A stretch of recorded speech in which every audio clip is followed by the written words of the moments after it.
Mbunge wa Gatundu Kusini Gabriel Kagombe amepinga pendekezo la bodi ya chai nchini la kutoza ada ya asilimia ya 0.8. Kagombe akisema hatua hiyo itapunguza mapato ya wakulima. Pia amekataa ushuru unaopendekezwa kwa mazao ya kilimo katika mswada wa fedha wa kaunti ya Kiambu wa mwaka 2026-2027, akisisitiza kuwa wakulima hawapaswi kutozwa kodi zaidi kabla ya serikali ya kaunti kuwekeza katika miundombinu ya kilimo na barabara za vijijini.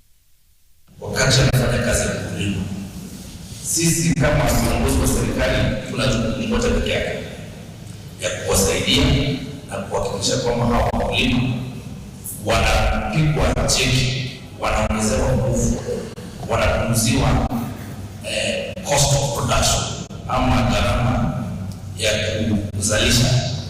Na hiyo ndio kazi ya serikali.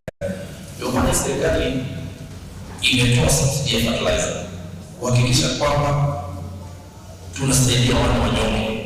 Ndio maana serikali imesema kwamba imetoa mwelekeo kwamba wale watu ambao wanapata mapato ya chini kutoka 30,000 kwenda chini tutawapunguzia ushuru hata pili.